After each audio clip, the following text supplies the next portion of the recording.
And you gotta have more than 2 songs to have a 35-year prolific career. You can't do 2 songs, and I only remember one of them. Watch me, you, and beef with me. Get out of here. I'll put you in one of the movies.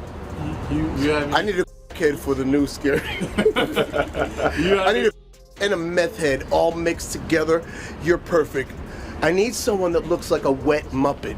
That's what I am. I need together. I need cref. One offhand joke, one high-profile stage, and suddenly the internet's on fire. When Marlon Wayans aims a slick jab at Soulja Boy who doesn't miss, and what starts as banter mutates into something stranger. AI twang tracks, courtroom threats, and whispers the timeline swears are inside info. Was this a real grudge that spun out on its own, or a perfectly timed spark designed to hijack your feed? We're unpacking how a single comment pulled 2 careers into the same blast radius, and why the loudest part of this story might be the things nobody can actually prove.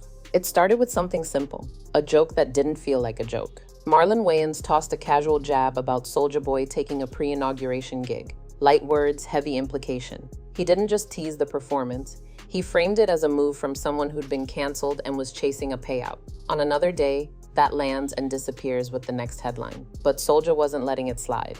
He snapped back online with the kind of all-caps energy that turns a quip into a challenge. And within minutes, the feeds did what they do, clipped, cropped, and looped the most combustible lines. Why did it hit so hard? Timing and identity. Soulja's brand is built on being first, loudest, and impossible to ignore. Any shot at relevance feels like a shot at the foundation. Marlon, meanwhile, is a technician at finding the soft spot in a public persona and pressing it until an audience laughs. Put those forces on the same timeline and you don't get banter, you get ignition. Fans split instantly. One camp said it's just comedy. The other said that's disrespect. Comment sections turned into instant tribunals about loyalty, clout, and whether a comedian gets a free pass when the punchline sounds like a verdict. Then the mechanics kicked in. Short clips outran full context. 15-second edits made it look like each man said only the sharpest thing he'd said all day. Reaction channels piled on with verdicts, memes wrote themselves. And the more people argued about whether the jab was fair, the less anyone cared about nuance. The story mutated from a stray wisecrack into a referendum on status. Who's relevant, who's reaching, who's really outside, and who's only trending because someone else said their name. By the time the dust from the first volley settled, this wasn't about a punchline anymore. It was about pride and platform, with both sides playing to win. The stage wasn't just another club booking, it was the crypto ball in DC orbiting inauguration weekend, where every camera angle doubles as a statement. That kind of room doesn't just pay, it signals. Soulja framed it as strictly business, secure the bag, play the hits, keep it moving. I want to say this about Soulja Boy. Y'all gotta give him a little bit of latitude because he a victim. And he been ran through quite a bit. They was playing tapes, and then the owner of the house pulled out Soulja Boy tape. That's why he's always able to call other on being a swish. Birds of a feather flock together. But online, the debate flipped fast. Is a stage still neutral in 2025, or does every mic come with a message? The question didn't stay theoretical. It split timelines, hardened takes, and turned a routine performance into a culture quiz. Fans argued the math. One side said artists perform, period. The other said context is currency. You don't get to separate the check from the optics. Comment sections morphed into mini councils about values versus visibility, with people pulling receipts, old interviews, and brand deals to prove their point. Meanwhile, the algorithm did what it loves, elevated the sharpest clip, trimmed away nuance, and served it back until even casual scrollers had an opinion. For comics, moments like this are open season. Wayans didn't just roast a set list, he questioned the choice. That's a different cut. It implies intent, not just appearance. And it lands harder because it reframes the gig as a headline. Why there? Why now? Suddenly, Soulja wasn't defending a performance. He was defending a position. That's when pride kicked in, and the tone shifted from playful to pointed. And once pride enters the chat, the fuse burns fast. Soulja's response didn't stop at jokes. He took it personal, then he took it too far, aiming slur-filled shots at Marlon's trans son. The internet recoiled. Wayans, who's been open about loving and backing his kid, clapped back hard and clear. Screenshots flew, some posts disappeared, an apology surfaced, then vanished. And the timeline only got louder. Fans who came for entertainment suddenly found themselves in a debate about dignity. Where does roasting end and real harm begin? Creators stitched in with explainers, not to score points, but to spell out why certain language isn't edgy. It's a hit on people's lives. Others tried to wave it off as just rap beef, and that split became the news story. Comment threads turned into town halls. Words like accountability, freedom, and respect bounced around while the original joke faded into background noise. Even people who wanted to defend Soulja's right to talk his talk hesitated once family got dragged. That's a line you can't uncross with a clever caption. There was a tactical misread too. Rage posting is gasoline on modern feeds. The harsher the phrasing, the faster the clip spreads, and the less control you have over the narrative once it does. You suck to get in your position. What? I got on MySpace and YouTube and grinded as a teenager in the hood, and I made it. And you mad because you had to get in your ass. You had to suck. By nightfall, it wasn't about who won the exchange. It was about who owned the mess. Bridges burned, lines hardened, and the tone shifted from spicy entertainment to real-world consequences. But instead of detouring into a standard PR cleanup, the feud did something nobody predicted. Leave it to a comic to weaponize weird. Wayans didn't just clap back, he pressed export on an AI-generated country diss aimed straight at Soulja. The mismatch was the joke and the jab.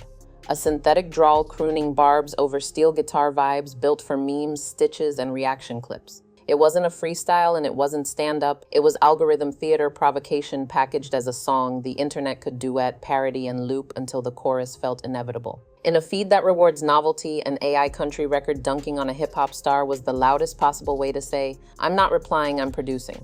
What made it sting wasn't just the sound, it was the frame. By shifting the battleground from rap to comedy disguised as music, Wayans forced Soulja into a lose-lose.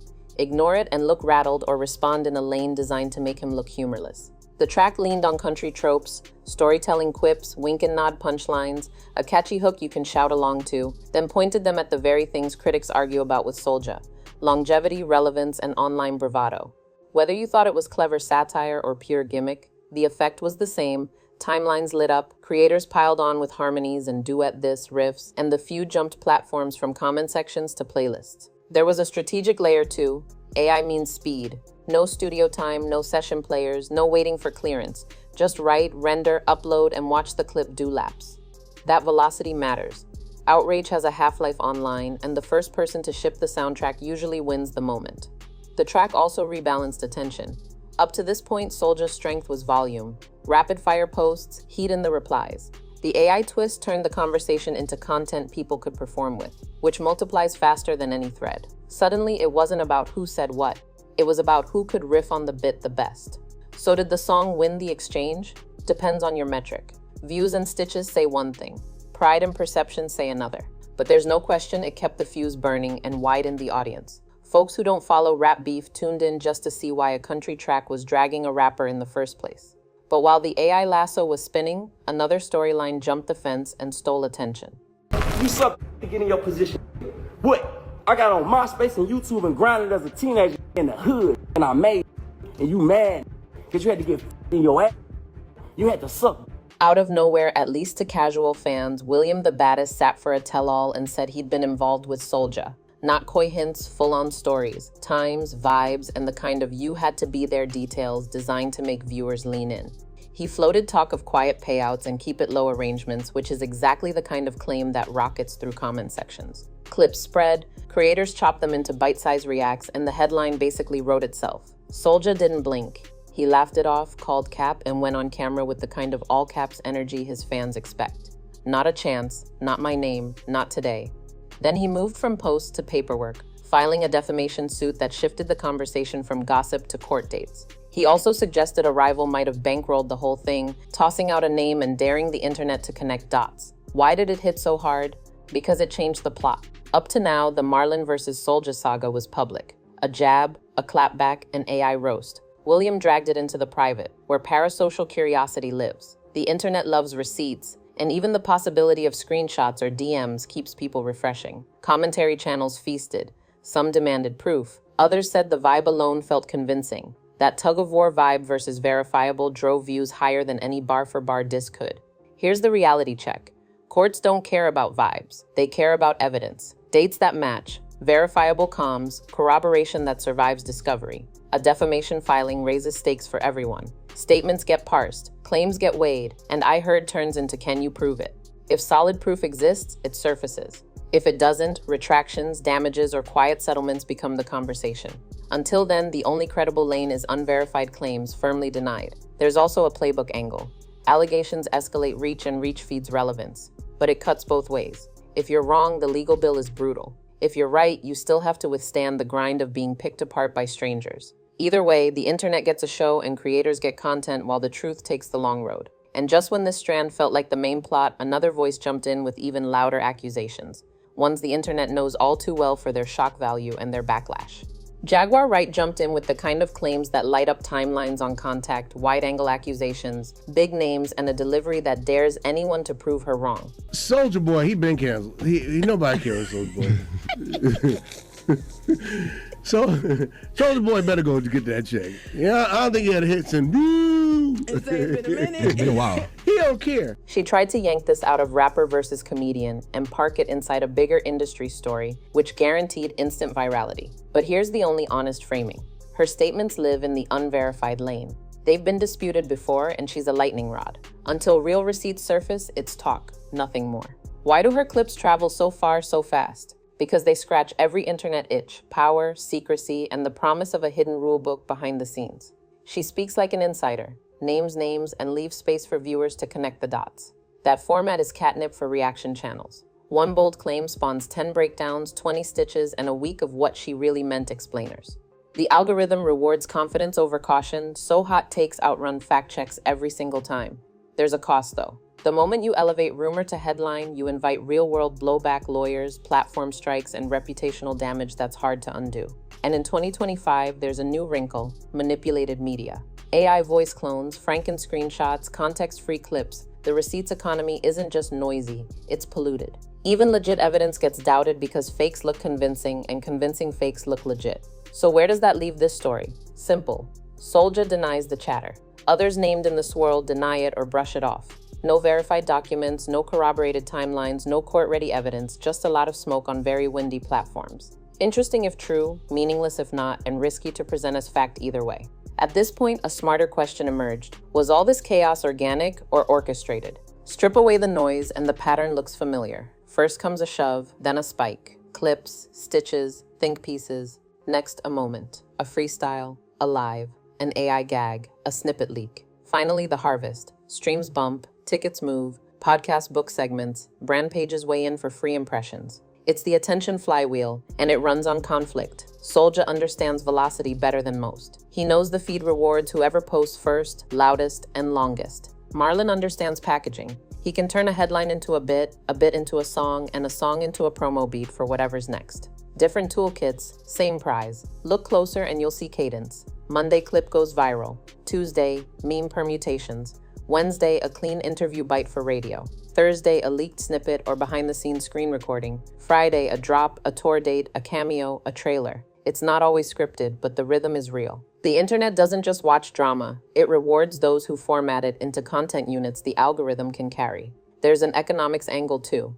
Outrage has better CTR than praise. Novelty has better retention than routine. Cross-genre weirdness. A country diss at a rapper outperforms same-lane jabs because it opens the door for more audiences to play along. That means creators who can stage novelty. Comics, sketch writers, meme-savvy rappers often steal the moment from people trying to argue in paragraphs. Volume beats nuance, speed beats accuracy. Now, I really got some to say.